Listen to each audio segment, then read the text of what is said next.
ಎಲ್ರಿಗೂ ನಮಸ್ಕಾರ. Welcome back to mixed meal with Mahalakshmi YouTube channel.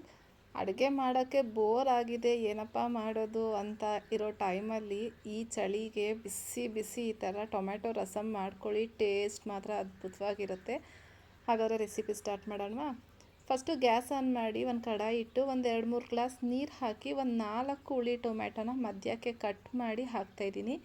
ಯಾಕೆ ಕಟ್ ಮಾಡಿ ಹಾಕ್ತಾಯಿದ್ವಿ ಅಂದರೆ ಹುಳ ಏನಾನ ಇರುತ್ತಾ ಅಂತ ಚೆಕ್ ಮಾಡ್ಕೊಬೇಕಲ್ವ. ಹಾಗಾಗಿ ರುಚಿಗೆ ತಕ್ಕಷ್ಟು ಉಪ್ಪು ಹಾಕಿ ಟೊಮೆಟೊನ ನೀಟಾಗಿ ಬೇಯಿಸ್ಕೊಳ್ಳೋಣ. ಟೊಮೆಟೊ ಬೇಯೋಷ್ಟರಲ್ಲಿ ಒಂದು ಚಿಕ್ಕದಾಗಿ ಮಸಾಲೆ ಮಾಡ್ಕೊಳ್ಳೋಣ. ಒಂದು ಮಿಕ್ಸಿ ಜಾರ್ಗೆ ಒಂದು 4-5 ಬ್ಯಾಡಗೆ ಮೆಣಸಿನ್ಕಾಯಿ, 1 ಗೆಡ್ಡೆ ಬೆಳ್ಳುಳ್ಳಿ, 1 ಟೇಬಲ್ ಸ್ಪೂನ್ ಆಗೋಷ್ಟು ಜೀರಿಗೆ, 1 ಟೇಬಲ್ ಸ್ಪೂನ್ ಆಗೋಷ್ಟು ಮೆಣಸು, ಇದನ್ನು ನೀರು ಹಾಕದೆ ತರಿಯಾಗಿ ರುಬ್ಕೊಂಡು ಬರಬೇಕು.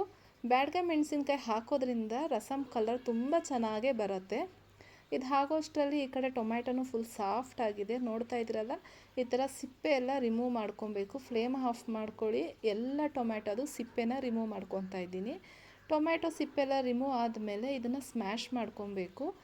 ನಾನು ಹುಳಿ ಟೊಮ್ಯಾಟೊ ಯೂಸ್ ಮಾಡಿರೋದ್ರಿಂದ ನೀವೇನ ಆ್ಯಪಲ್ ಟೊಮ್ಯಾಟೊ ಯೂಸ್ ಮಾಡಿದ್ರೆ ಸ್ವಲ್ಪ ಹುಣಸೆ ಹಣ್ಣು ಹಾಕ್ಕೊಂಡು ಬೇಯಿಸ್ಕೊಳ್ಳಿ. ಇಲ್ಲ ನಮ್ಗೆ ಇನ್ನೂ ಸ್ವಲ್ಪ ಹುಳಿ ಬೇಕು ಅಂದರೆ ಇದಕ್ಕೆ ಸ್ವಲ್ಪ ಹುಣಸೆ ಹಣ್ಣು ಹಾಕ್ಕೊಂಡು ಬೇಯಿಸ್ಕೊಬೋದು. ನಮ್ಮ ಮನೇಲಿ ಸ್ವಲ್ಪ ಲೈಟಾಗಿ ಹುಳಿ ತಿಂತೀವಿ, ಹಾಗಾಗಿ ಹುಳಿ ಟೊಮ್ಯಾಟೊನೇ ಸಾಕಾಗುತ್ತೆ.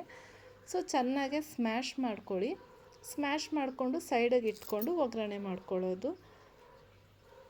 ನೆಕ್ಸ್ಟು ಗ್ಯಾಸ್ ಆನ್ ಮಾಡಿ ಒಂದು ಕಡಾಯಿ ಇಟ್ಟು ಅದಕ್ಕೆ 2-3 ಟೇಬಲ್ ಸ್ಪೂನ್ ಆಯಿಲ್ ಹಾಕಿ, ಆಯಿಲ್ ಸ್ವಲ್ಪ ಬಿಸಿ ಆದ ತಕ್ಷಣ 1 ಟೇಬಲ್ ಸ್ಪೂನ್ ಆಗೋಷ್ಟು ಸಾಸಿವೆ ಎಲ್ಲ ಚಿಟಪಟ ಅಂತ ಸಿಡಿದ ಮೇಲೆ ಒಗ್ಗರಣೆಗೆ ಕರಿಬೇವಿನ ಸೊಪ್ಪು, ಬ್ಯಾಡಗೆ ಮೆಣಸಿನ್ಕಾಯಿ, ಬೆಳ್ಳುಳ್ಳಿನೂ ಹಾಕ್ಕೊತಾ ಇದ್ದೀನಿ. ಈ ಚಳಿಗಾಲದಲ್ಲಿ ಮೆಣಸು ಬೆಳ್ಳುಳ್ಳಿ ಮೈಗೆ ಸೇರಿದ್ರೆ ಬಿಸಿ ಬಿಸಿ ಆಗಬೇಕು, ಹಂಗಿರಬೇಕು. ಸ್ವಲ್ಪ ಇಂಗು ಹಾಕ್ಕೊಂಡು ಫ್ರೈ ಮಾಡ್ಕೊಳ್ಳಿ. ಫ್ರೈ ಆಗ್ತಾ ಇದ್ದಂಗೆ ನಾವು ರುಬ್ಬಿರೋ ಅಂತಹ ಜೀರಿಗೆ ಮೆಣಸಿನ ಪೌಡ್ರನ್ನ ಇದಕ್ಕೆ ಹಾಕ್ಕೊಂಡು ಎಣ್ಣೆಲೇ ಲೈಟಾಗೆ ಫ್ರೈ ಮಾಡ್ಕೊಬೇಕು. ಆ ಬೆಳ್ಳುಳ್ಳಿ ಘಮ ಎಲ್ಲ ಘಮ ಘಮ ಅಂತ ಇರುತ್ತೆ ರಸಮ್ ಮಾಡಿದಾಗ. ಹಿಂಗೆ ಲೈಟಾಗೆ ಫ್ರೈ ಮಾಡ್ಕೊಳ್ಳಿ. ಮಕ್ಳು ಯಾರನ್ನ ತಿಂತಾರೆ ಅಂತ ಅಂದರೆ ಖಾರ ಇನ್ನೂ ಹಾಕೋಕ್ಕೆ ಹೋಗಬೇಡಿ. ಇಲ್ಲಾಂದರೆ ಬ್ಯಾಡಗೆ ಮೆಣಸಿನ್ಕಾಯಿ ಜೊತೆಗೆ 1-2 ಗುಂಟೂರು ಮೆಣಸಿನ್ಕಾಯಿ ಹಾಕ್ಕೊಂಡು ಮಾಡಿಕೊಂಡ್ರೆ ಖಾರವಾಗಿರುತ್ತೆ. ಫ್ರೈ ಆದಮೇಲೆ ನಾವು ಸ್ಮ್ಯಾಶ್ ಮಾಡಿರೋಂತಹ ಟೊಮ್ಯಾಟೊ ಪ್ಯೂರಿನ ಹಾಕಿ ರಸಮ್ಗೆ ಎಷ್ಟು ನೀರು ಬೇಕೋ ಅಷ್ಟು ಕನ್ಸಿಸ್ಟೆನ್ಸಿ ನೋಡಿ ನೀರು ಹಾಕ್ಕೊಳ್ಳಿ. ನೀರು ಹಾಕ್ಕೊಂಡಾದ್ಮೇಲೆ ರುಚಿಗೆ ತಕ್ಕಷ್ಟು ಉಪ್ಪು ಹಾಕ್ತಾಯಿದ್ದೀನಿ. ನಾವು ಟೊಮ್ಯಾಟೊ ಬೇಯಿಸ್ಬೇಕಾದ್ರೂ ಉಪ್ಪು ಹಾಕಿರ್ತೀವಿ, ನೋಡಿ ಉಪ್ಪು ಹಾಕ್ಕೊಳ್ಳಿ. ಇದನ್ನು ಒಂದು ಕುದಿ ಹಿಂಗೆ ಕುದೀತಾ ಇದ್ದಂಗೆ ಸ್ವಲ್ಪ ಕೊತ್ತಂಬರಿ ಸೊಪ್ಪು ಹಾಕಿ ಫ್ಲೇಮ್ ಆಫ್ ಮಾಡಿಬಿಡಿ. ಜಾಸ್ತಿ ಕುದಿಸೋಕ್ಕೆ ಹೋಗಬಾರ್ದು. ರಸಮ್ ಯಾವುದೇ ರಸಮ್ ಮಾಡಿದ್ರೂ ಜಾಸ್ತಿ ಕುದಿಸ್ಬಾರ್ದು. ಹಿಂಗೆ ಒಂದು ಕುದಿ ಕುದ ತಕ್ಷಣ ಫ್ಲೇಮ್ ಆಫ್ ಮಾಡಿದ್ರೆ ಸಾಕಾಗುತ್ತೆ.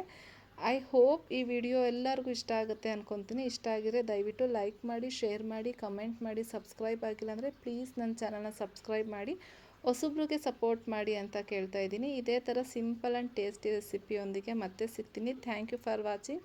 Keep supporting. ಈ ಥರ ಬಿಸಿ ಬಿಸಿ ಅನ್ನಕ್ಕೆ ಈ ಥರ ಬಿಸಿ ಬಿಸಿ ಟೊಮ್ಯಾಟೊ ರಸಮ್ ಹಾಕ್ಕೊಂಡು ಸೈಡಲ್ಲಿ ಒಂದು ಹಪ್ಳ ಇಟ್ಕೊಂಡು ತಿಂತಾಯಿದ್ರೆ ಆಹಾ ಬೊಂಬಾಟ್ ಊಟ. ಹೆವಿ ಊಟ ಮಾಡಿ ಬೋರ್ ಆಗಿರೋರು ಸಿಂಪಲ್ಲಾಗಿ ಈ ಥರ ರಸ ಅನ್ನನ ಟ್ರೈ ಮಾಡಿ. ಟೇಸ್ಟ್ ಮಾತ್ರ ಅದ್ಭುತವಾಗಿದೆ.